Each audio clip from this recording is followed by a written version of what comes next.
Well, hello, biologists. In this video, I'm going to talk about the sixth skill that is in our science and engineering practices on the rubric that we use this year in biology. That is making connections and or constructing biological explanations. And that and or, it depends. Some assignments you might need to do both. Some assignments you might need to do one or the other. Now, the first standard is where the and or comes in. One option is to propose a detailed explanation that completely addresses a phenomena by drawing on existing knowledges or generating new ideas. And I should make this an and or also there. So, depending on the situation, it might be about you trying to come up with an explanation, or it might be researching or describing the explanation that you know of based on things that you did research on. Uh, the other option is to make clear, relevant, and thoughtful inferences that explain the larger significance of the information that you're giving. So that's where the making connections piece comes in, right? So you might already have the information, and it might be more about explaining how that information matters or how it ties to the other concepts. Uh, and so, in some assignments, you need to do both. In some assignments, you need to do one. In some assignments, you need to do the other. So in some cases, you might be asked to explain something.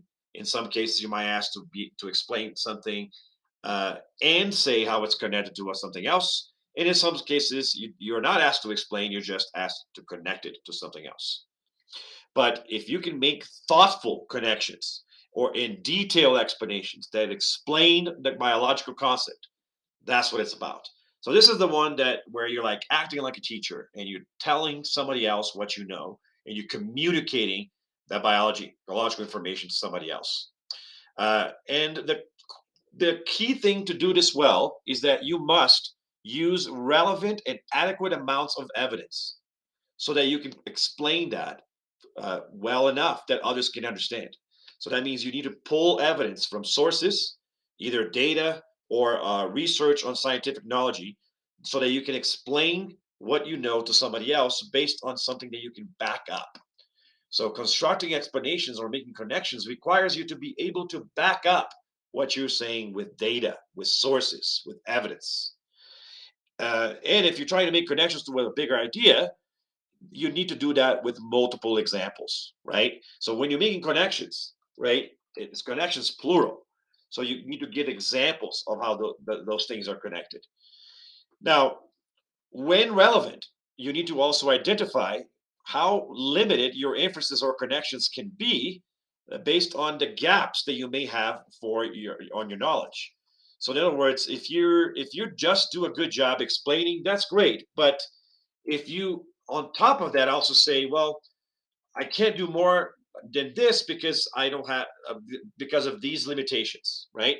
So acknowledging the limitations that limit the connections you can make or how detailed your explanation can be is another layer that puts you that puts you into to hit the benchmark. So I have lots of different types of assignments where you do this, and the standard let me explain something that I've learned is where this skill comes in.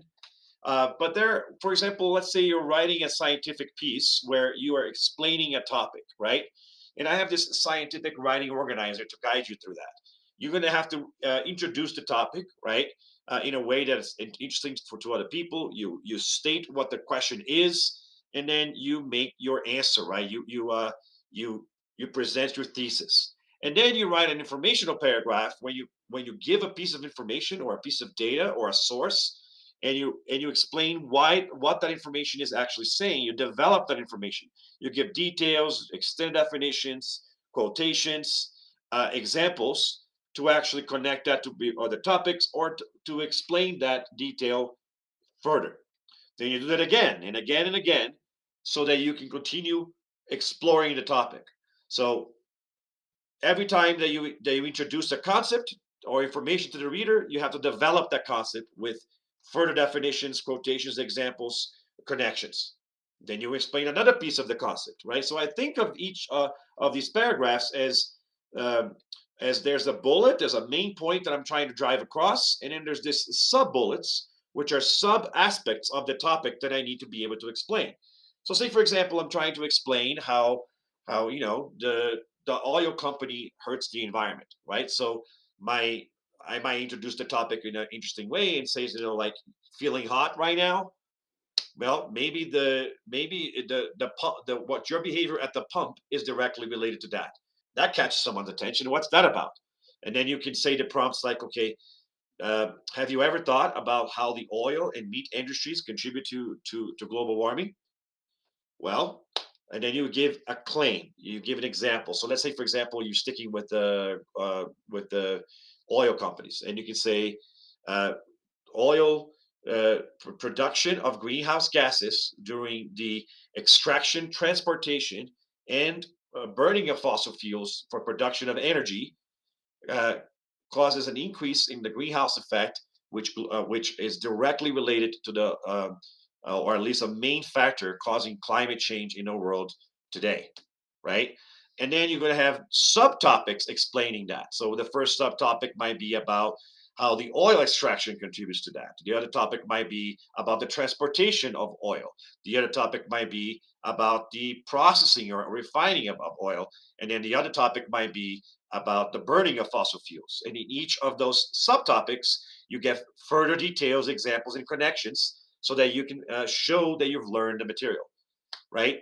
So this workflow organizer is something that can help you kind of organize your thoughts and do a good job in writing an informational piece. And of course, at the very end, you would have to go back and do a conclusion section. And I also have here, by the way, in the bottom, some sentence starters or connection words to help you connect paragraphs to each other. There is also a breakdown on each section of your paper and what it could look like. But you always should end with a conclusion that ties back, restates the topic, restates your main piece and each of your development pieces. So I might finish by saying kind of like what I started, right? So global warming is affected directly by the oil industry, both in the extraction, transportation, refining, and burning of fossil fuels, which produces greenhouse effects and contributes to climate change, right? So a conclusion ties it all back and revisits the things you talked about in the paper. Now, whether you're doing this as a paper or just a little paragraph that you're trying to explain what you know, this kind of basic structure of first introducing the idea and then uh, developing that idea is what I'm looking for, and for those connections to be made. Now, the example I gave with the paper was more constructing an explanation, but making connections would be somewhat similar to that, right? So you're talking about why that's relevant, why it ties into a bigger picture. So, for example, when I was mentioning that the oil industry uh, effects are affecting the global warming as a whole, then you can also introduce another connection and talk about what does that mean about my actions compared to that. You can connect it to how it affects other people, right? So you can connect to other things that also affect the global warming, like the meat industry, etc. Right? So making connections is connecting your explanation or what you already know to other meaningful implications or the larger significance of this topic to something bigger than itself. So that's what you're looking for that. And for you to acknowledge the gaps in your knowledge because you have limits to what information you actually collected. So there you go. This is how you uh, make connections and construct explanations that other people can then follow along and learn from. Now, making connections, which is our sixth skill, is really closely related to our last skill, which is obtaining, evaluating, and communicating biological information. Because in doing explanations, you often have to look up sources and put that together in a way that is clear to other people to follow. So, a lot of times when the assignment requires you to make explanations and connections, you're also communicating biological information from sources that you gathered. And so, M8 is going to be a lot related to this. So, make sure that you also look at that video associated with that skill. So show me what you know in this topic, and if you do so, you for sure will make sure that you don't do anything. that wouldn't make your mama proud.